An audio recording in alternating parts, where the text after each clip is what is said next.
A Diocese de Roraima, a antiga prelazia, ela tem uma história marcada pela presença missionária e também pela relação com os povos indígenas. Professora, como é que a senhora avalia os 300 anos de evangelização nessa região?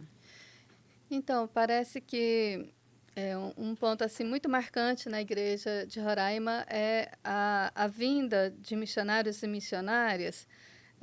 Desde 1725 que se tem essa informação, a partir dos documentos, a partir das cartas, das atas, né, das missões que aqui estiveram, de uma igreja muito simples, uma igreja presença, não uma igreja de passagem, mas uma igreja que veio para estar, né, com os povos indígenas, e uma igreja muito pobre, pobre no sentido de serviço, de doação, de não é uma igreja que vem para cá assim, com grandes estruturas eclesiásticas, com grandes obras, mas vem para estar com o povo, né? E eu acho que essa é uma marca assim muito especial e muito importante da igreja de Roraima, que nesses 300 anos tem se confirmado. É uma igreja que veio para estar com o povo, que veio responder às demandas, né, desse povo e, ao mesmo tempo, ser missionária junto com. Né? Não é uma igreja que vem com uma atitude colonialista, impositivista, mas é uma igreja que vem para servir, né? Servir na evangelização, corresponder àquilo que as comunidades indígenas precisavam no momento histórico e ainda hoje precisam, né? Ou seja, uma igreja que estabelece uma relação ministerial de serviço. Com um olhar mais aprofundado nessa questão sobre o papel das missões religiosas na formação sociocultural de Roraima. Esse é um legado importante da igreja, né? Ela sempre contou com inúmeros missionários e missionárias que vieram justamente para confirmar essa presença da igreja, de modo especial com os povos indígenas. Então, esse diferencial é um destaque quando nós pensamos a igreja em toda a Amazônia. É uma igreja que, num primeiro momento, vinculada à prelazia de Taquatiara, né, estendendo a missão nessa região. Então, a gente imagina as distâncias, a dificuldade até mesmo de comunicação, né?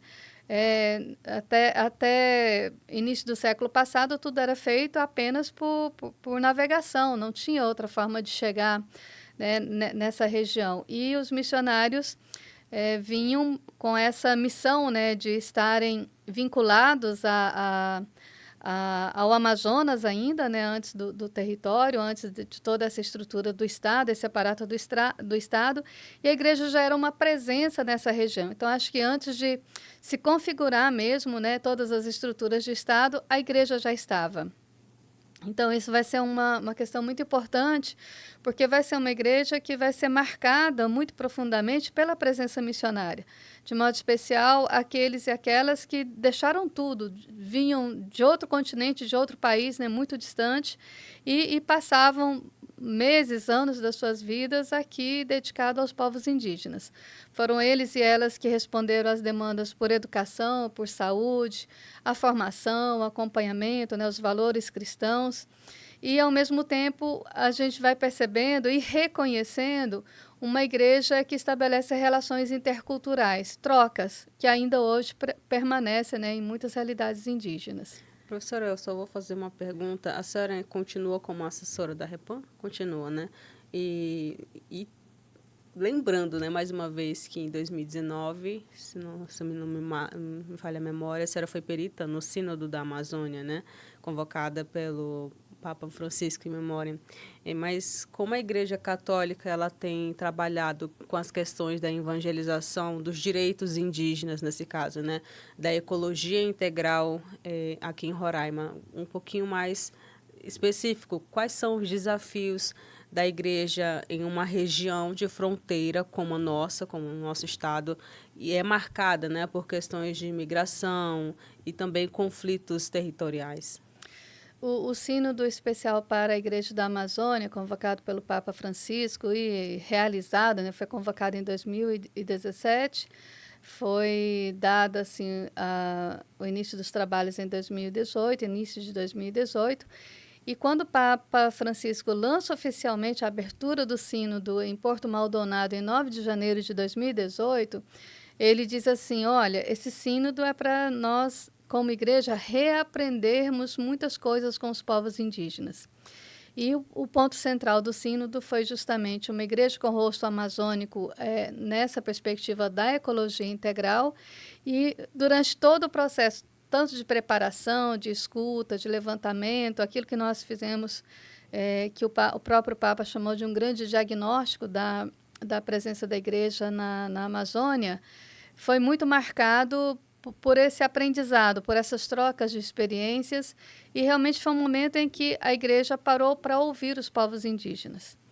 E depois de mais de 500 anos de evangelização, a igreja se deixou evangelizar pelos povos indígenas. Eu acho que esse foi assim um dos grandes legados do Sínodo Especial para a Amazônia. A gente vai perceber isso muito claramente na exortação apostólica pós-sinodal Querida Amazônia, lançada pelo Papa Francisco, e no próprio documento final do Sínodo da Amazônia. Então, nesse sentido, nós aqui nessa fronteira, nesse diálogo direto com a Venezuela, com a Guiana, também com os povos indígenas desses dois países vizinhos, historicamente, essa igreja tem essa relação para transfronteiriça, né? Ou seja, para além das nossas fronteiras internas, é uma igreja que se abre em missão com os países vizinhos numa relação de trocas, né, trocas simbólicas. Tem episódios bonitos, né, em que os povos do lado da Guiana vêm buscar a evangelização do lado de cá, né, vêm solicitar aos carmelitas, aos missionários que estavam na região, que também fosse uma presença do lado da Guiana, né. Isso explica, por exemplo, uma presença tão antiga dos missionários jesuítas naquela região. Ainda hoje estão ali presentes, né? Mesmo na Venezuela, essa presença de uma igreja que durante muitos séculos não conheceu fronteiras, né? Uma igreja que se desdobrava para atender a realidade daqui e também os países vizinhos. Assim, hoje a evangelização, ela aqui no estado, ela se deu em meio lá no modo inicial. Até hoje, um certo público vê a evangelização aos povos indígenas como algo de apropriação de cultura, né? Nesse caso, na sua visão, por meio da evangelização, em conflitos e resistências dos povos, como é que a senhora enxerga a relação entre a igreja e os indígenas hoje, especialmente após o Sínodo da Amazônia? Tem essa reconciliação entre a história missionária e a valorização das culturas indígenas? A igreja, nos primeiros séculos da sua atuação no continente europeu como um todo, no continente americano como um todo, ela assumiu muito esse papel de estar com os colonizadores, né, de ser como uma espécie de braço direito dos colonizadores. Mas logo nos primeiros séculos, a própria igreja, eu destaco a missão jesuíta em todo o continente americano, né, foi percebendo que era preciso tomar partido, era preciso assumir a causa dos povos indígenas, né? O nosso continente foi cenário de um grande genocídio em todas as suas dimensões, né? Carregado por terricídio, ou seja, a morte do território, né? A morte das características do território que, uma vez assumido, né, você imagina os bandeirantes, por exemplo, né, que adentravam os territórios sem nenhuma permissão, sem nenhuma comunicação e simplesmente iam devastando tudo, deixando um rastro de destruição e morte, né? E a igreja, durante muito tempo, foi conivente ou aceitou isso sem resistência, mas com o tempo ela foi percebendo que era preciso tomar partido, era preciso assumir uma posição. E a igreja assumiu o lado dos povos indígenas. Então, por isso ela foi perseguida, né? Houve um momento que os jesuítas foram todos expulsos, né, de todo o continente, por conta dessa postura, né, por conta desse posicionamento em defesa dos povos indígenas. E aí nós temos um processo de reconfiguração da presença da igreja. Eu acho que o início da missão da igreja no território de Roraima, aí, né, por volta da primeira metade do século XVIII, é justamente essa retomada de uma igreja que vem para a região para assumir a a causa dos povos indígenas, né? Não vem para a região para ser mais um braço da colonização, do extermínio, do genocídio, mas uma igreja que vem realmente assumir a causa indígena e dar respostas, né? De modo especial diante dos conflitos socioambientais, dos conflitos com o exército que estava em todo o território nacional, né? De modo especial nessa região, e a igreja vai assumindo uma postura realmente profética de defesa. E nós vamos ter diversos mártires por conta dessa postura da igreja. Eu me lembro assim muito rapidamente, né? Não só assim os mais recentes, a irmã Dorothy aqui no Pará, assumindo a causa camponesa, irmão Vicente Canhas no Mato Grosso com os povos Enau-Enau, padre Ezequiel Ramin, outro missionário comboniano assassinado em Rondônia. Muitos leigos e leigas, mesmo os povos indígenas, né, mortos, assassinados por conta dessa postura em defesa dos direitos, né, em defesa do território, de uma presença de uma igreja. E aí a gente tem, Jennifer, uma igreja que vai reconfigurando a sua postura missionária. Uhum. Uma igreja que, de colonizadora, passa a ser uma igreja com relações interculturais, relações de trocas, relações de complementariedade, ou seja, não é uma imposição do evangelho, é um evangelho iluminado pelas experiências de espiritualidade dos povos que estavam em toda a Amazônia. E aqui na região também aconteceu muito isso.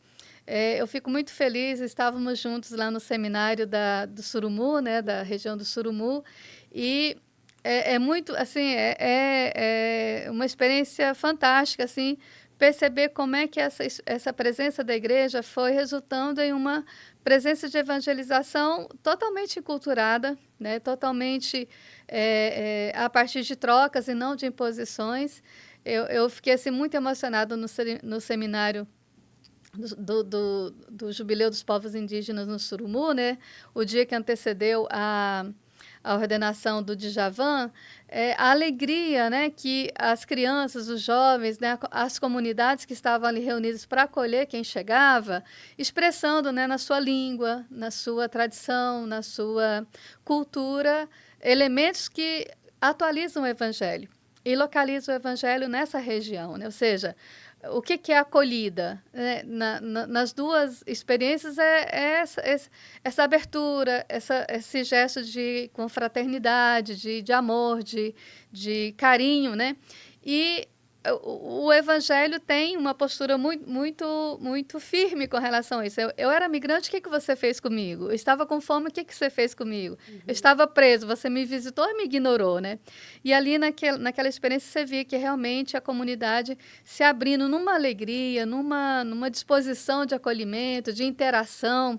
Então, eu acho que é isso. A evangelização nessa região, ela atingiu um processo de interação muito forte, assim, muito presente, né?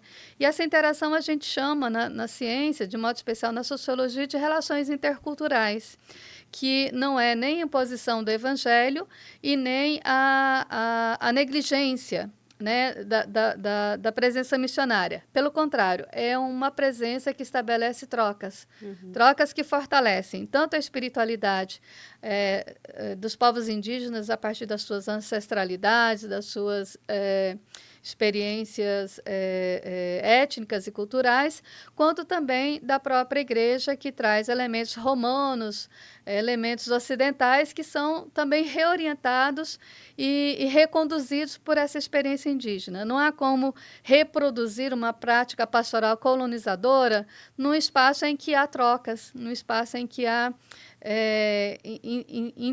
interações, né, de espiritualidade, de experiências.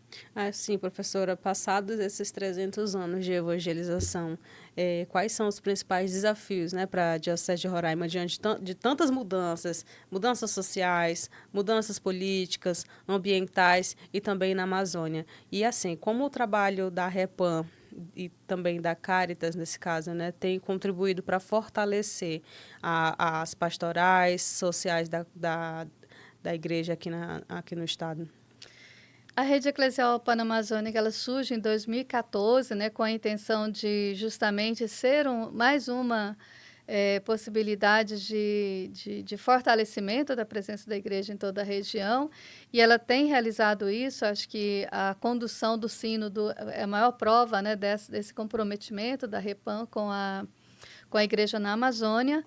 E isso, por tabela, já fortalece também as redes que são interligadas com a Repam. A Caritas é uma das instituições, né, interligadas pela Repam,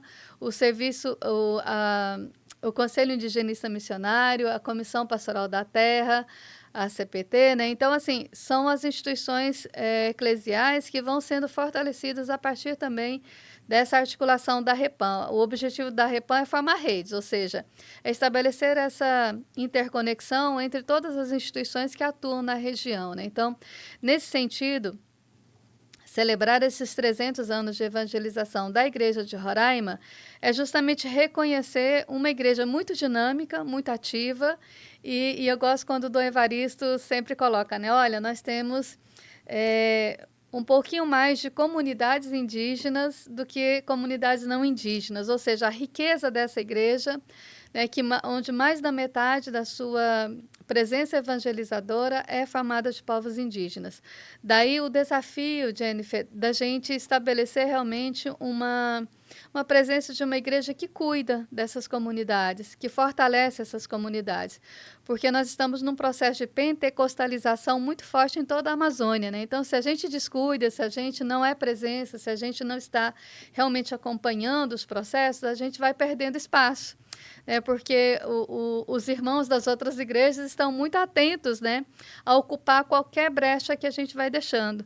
Daí a importância da igreja estar realmente muito presente, e aí eu acho que um grande desafio que nós temos atualmente são os novos ministérios, né, encontrar formas, encontrar meios de estabelecer os ministérios, que é uma forma também de estabelecer a presença institucional da igreja, né, mais assiduamente com os povos indígenas. Daí que a gente tem, né, desde do encontro de Santarém, em 2022, que nós celebramos os 50 anos desse grande encontro da igreja realizado em Santarém em 72, justamente para repensar, né, os caminhos da igreja naquele momento.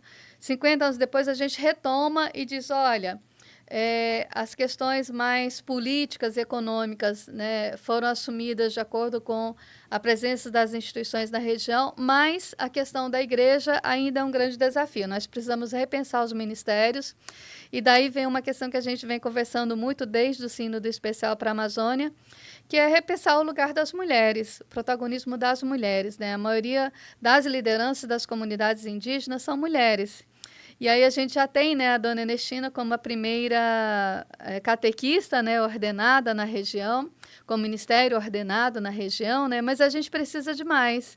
A gente precisa, talvez, de pensando mesmo a ordenação de mulheres, a partir do documento final do Sínodo, o desafio de pensar a ordenação de mulheres diáconas, né? Então, tem essa possibilidade. A gente vem trabalhando nessa direção. Tem os diáconos permanentes, que, né, é uma escola grande. Eu estou acompanhando também essa escola, essa formação. É um grupo grande de homens e mulheres, né, de casais, que vão assumindo a sua missão também, a partir dos desafios da igreja missionária junto aos povos indígenas, mas eu acho que a gente precisa ampliar isso. Eu acho que um dos grandes desafios é justamente ampliar não só as modalidades ministeriais, mas também aquelas convencionais que nós temos, como o ministério ordenado, na perspectiva do serviço, mas orientado ou reorientado para a perspectiva das mulheres. E assim, professora, para a gente finalizar hoje esse momento, né, de partilha, eu queria compartilhasse reflexões pessoais sobre a importância de preservar a memória histórica da Diocese de Roraima e como é que essa memória se conecta com as lutas atuais pela justiça socioambiental, né, e que ela está marcada por tantas pessoas que passaram, né, pelos carmelitas, entre tantos outros movimentos que fizeram história aqui no nosso estado. Eu acho que a minha experiência, Jennifer, é uma experiência de aprendizado. Eu sigo aprendendo muito com os povos indígenas, né? De modo especial, essa referência aos que estiveram antes de nós, né? Quando os povos indígenas acessam, né, suas ancestralidades, aqueles que vieram, né, tempos antes deles, ou seja, que reconhece que nós só estamos aqui hoje porque outros fizeram caminhos antes de nós, outros abriram caminhos antes de nós. Eu acho que é uma experiência assim profunda demais e a gente aprende isso muito fortemente dos povos indígenas. Eu acho que celebrar 300 anos de missão da igreja em Roraima é celebrar todos aqueles e aquelas que vieram antes de nós, que abriram caminhos, que foram semeando, né, essas sementes de evangelização, às vezes com muitas dificuldades, né, com muitas limitações, mas que cada um do seu jeito foi semeando, né, sementinhas que hoje vão brotando em novas lideranças, em um reposicionamento da igreja, assumindo, né, a causa indígena, assumindo a presença dos migrantes, ou seja, reconhecendo que são novos tempos que exigem novas posturas da igreja, novos reposicionamentos, mas que é uma igreja que não nega a sua história. Uma igreja que, historicamente, se posiciona na defesa profética dos povos indígenas, assume todas as consequências desse posicionamento e continua sendo uma igreja que é um modelo, é um exemplo para o mundo inteiro, né? Quantas pessoas que vêm de outros países, inclusive, né, para viver um tempo missionário aqui, para aprender dessa experiência. Eu me lembro, há pouco tempo, em 2024, esteve aqui um padre da Diocese de Sevilha, na Espanha, o padre Carlos Cararco.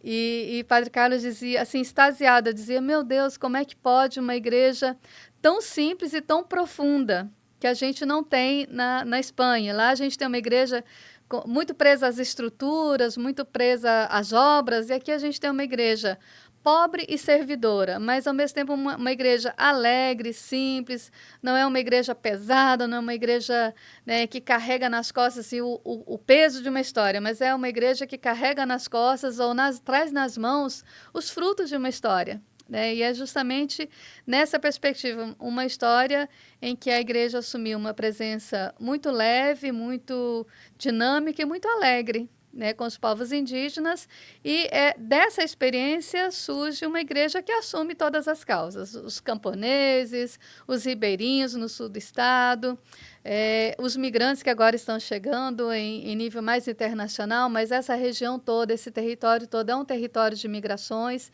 Historicamente, todos viemos de outros lugares, né?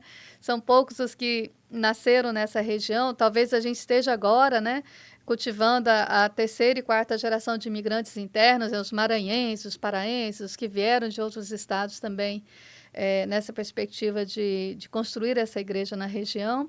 E cada vez mais a gente vai percebendo uma igreja realmente firme e muito corajosa, como uma presença que denuncia todas as injustiças, se posiciona, né, na defesa da vida, na defesa da casa comum, e tem um projeto assim, muito claro de defesa mesmo do ecossistema, do bioma Amazônia, do lavrado, com a sua particularidade, com a sua fragilidade, mas ao mesmo tempo com a sua fortaleza como bioma, né, como ecossistema, e que vai interagindo, então, com as pessoas que também querem assumir a mesma causa. Eu acho que é um pouco nessa direção.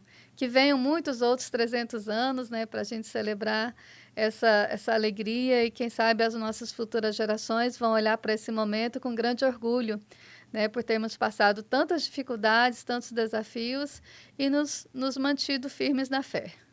Muito obrigada, professora Márcia Maria de Oliveira, compartilhando aqui as reflexões sobre os 300 anos de evangelização, que será celebrada na próxima semana, com diversas atividades aqui nas Dioceses de Roraima.